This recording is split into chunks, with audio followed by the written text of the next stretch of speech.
తిరుమల వెంకటేశ్వర స్వామి ఆలయాలను ప్రపంచంలో ఎక్కడ కట్టాలనుకున్నా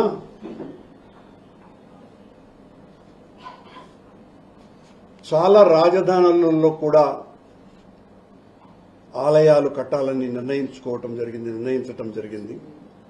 ఉదాహరణకు నవీ ముంబైలో వెంకటేశ్వర స్వామి ఆలయం కట్టాలని సాక్షాత్తు ఆనాటి ముఖ్యమంత్రి ఏక్నాథ్ షిండే గారు ఆయనే నేరుగా వచ్చి భూమి పత్రాలను టీటీడీకి అప్పగించి మా స్థలంలో దేవాలయాల్ని నిర్మించండి దేవాలయాన్ని అని వారు కోరటం జరిగింది. అలాగే జమ్మూ కాశ్మీర్లో గుడి కట్టాలన్న వాళ్ళు ఆ లెఫ్టినెంట్ గవర్నర్ స్థలాన్ని కేటాయించటం జరిగింది. అది భువనేశ్వర్లో కట్టినా చెన్నైలో కట్టినా ప్రపంచంలో మరెక్కడ కట్టినా ఆలయ నిర్మాణానికి సంబంధించినటువంటి స్థలం ఆ దాతలు గాని ప్రభుత్వాలు గాని ఇవ్వటం అన్నది ఆనవాయితీ సాంప్రదాయమే కాకుండా టీటీడీ ఎప్పుడూ కూడా ఏ ఒక్క చోట దేవాలయాలు కట్టడానికి స్థలాలు కొన్నటువంటి సందర్భం ఒక్కటంటే ఒక్కటి లేదు. వెంకటేశ్వర స్వామి ఆలయానికి చారిత్రక ఆధారాలను బట్టే మహారాణి సామవై దగ్గర నుంచి పల్లవరాణి సామవై, ఆ తర్వాత చోళరాణి పరాంతకదేవి, ఆ తర్వాత యాదవరాజులు, ఆ తర్వాత విజయనగర చక్రవర్తులు, ఇలా చెప్పుకుపోతే ఎంతో మంది మహానుభావులు ధనము ధాన్యము భూమి ఇతోధికంగా వెంకటేశ్వర స్వామికి కానుకలుగా వేసినారు. వెంకటేశ్వర స్వామి ఆలయాల్ని నిర్మించడానికి ఎక్కడా కూడా ఈ రకంగా కొనటం అన్నది జరగల. ఆశ్చర్యకరంగా ఒక విషయం వెలుగులోకి వచ్చింది. నిత్య పూజా గరిష్ఠుడైన స్వామివారి పట్ల అకుంఠిత దీక్ష దక్ష పూజా దురంధరుడైన అనునిత్యము స్వామి నామస్మరణ లేనిదే బయటికి కూడా రానటువంటి మన గౌరవ ముఖ్యమంత్రి చంద్రబాబు నాయుడు గారు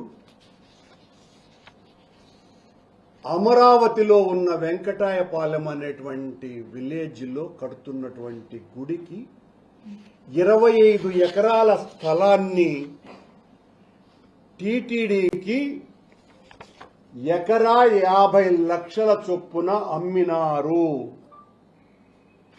టీటీడీ తన చరిత్రలో మొదటిసారిగా వెంకటాపాలెం దగ్గర గుడిని కట్టడానికి 12.5 కోట్ల రూపాయలు ధర చెల్లించి గుడి కట్టాలని ఆయన గారి చంద్రబాబు గారి ఆలోచన. ఎంత దారుణమైన విషయం అంటే ప్రపంచంలో ఇంతవరకు ఏ ఒక్కరూ కూడా ఇలాంటి సాహసమే చేయాల.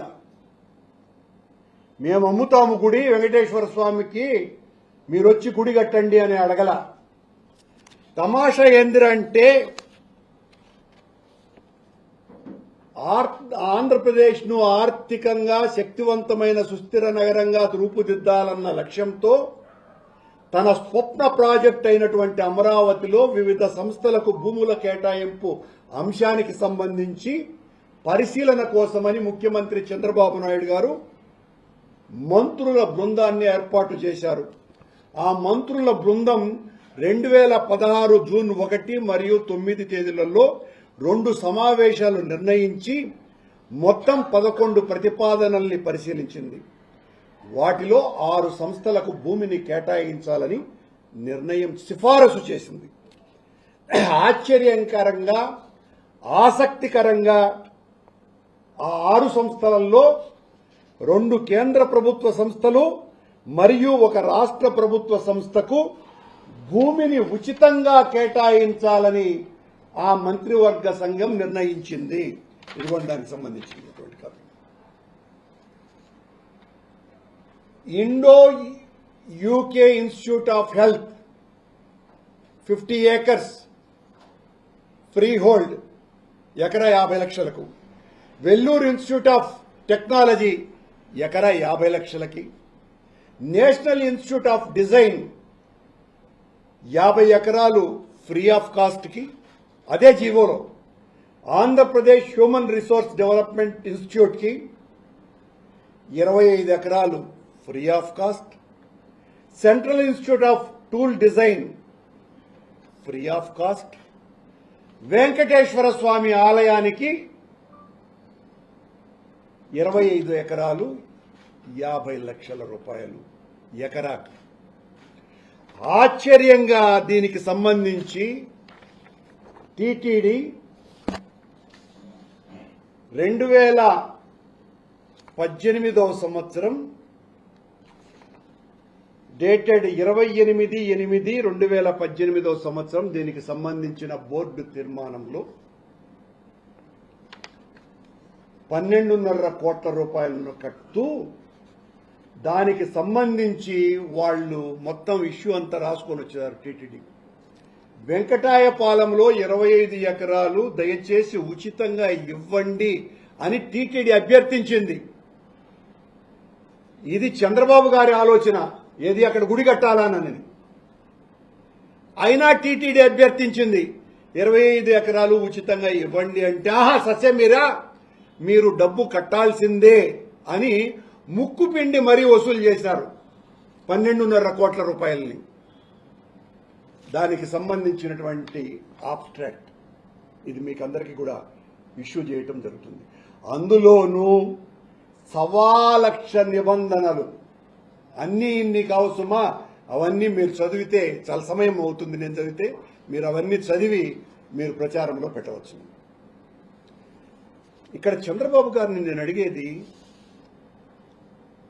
అక్కడ మీరు వ్యాపార రాజధానిగా మార్చటం కోసమని రియల్ ఎస్టేట్ సంస్థల్ని ప్రోత్సహిస్తూ అందులో కొద్దిగా ఎడ్యుకేషనల్ అండ్ హెల్త్ ఇన్స్టిట్యూషన్స్ కూడా అనుమతులు ఇస్తూ, కొన్నింటికి పూర్తిగా ఉచితంగానే పొలాలిస్తూ, వెంకటేశ్వర స్వామిని కూడా వాణిజ్య అవసరాలకి ఒక పావుగా వాడుకోవటానికే అక్కడ గుడి కట్టాలా అన్నటువంటి నిర్ణయం తీసుకున్నారని చాలా స్పష్టంగా అర్థమవుతోంది.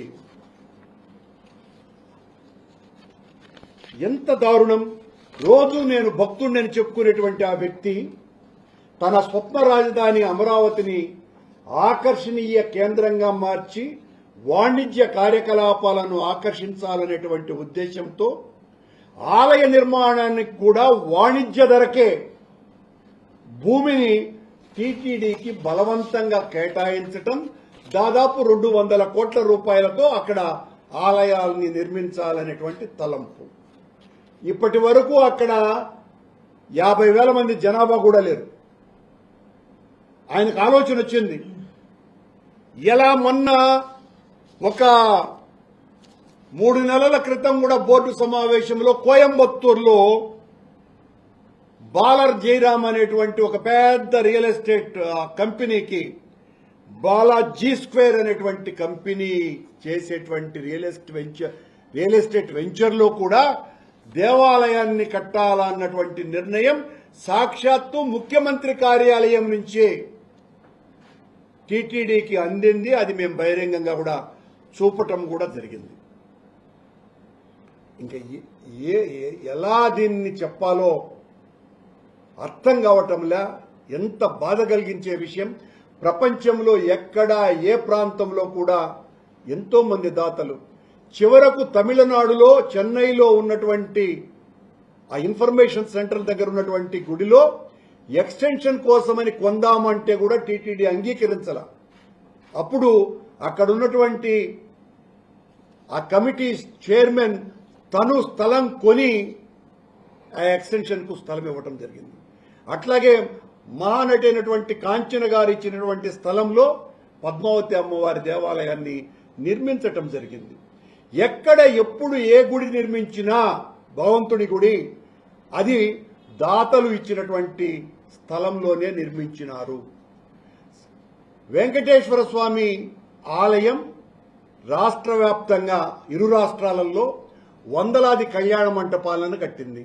కళ్యాణ మంటపాలకు కూడా స్థలాన్ని దాతలు ఇవ్వాలి. 40% టీటీడీ నిర్మించేటువంటి నిర్మాణానికి వాళ్ళు డిపాజిట్ కూడా చేయాలి. కానీ ఇక్కడేం చేసినాడు చంద్రబాబు నాయుడు గారు? ఒకే ఒక్క గుడి, వెంకటేశ్వర స్వామి గుడి, వెంకటేశ్వర స్వామే స్థలం కొనుక్కొని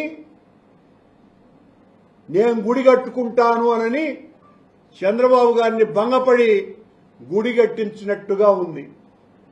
ఇంతకంటే ఘోరాతి ఘోరం, దారుణాతి దారుణం మరొకటి లేదు.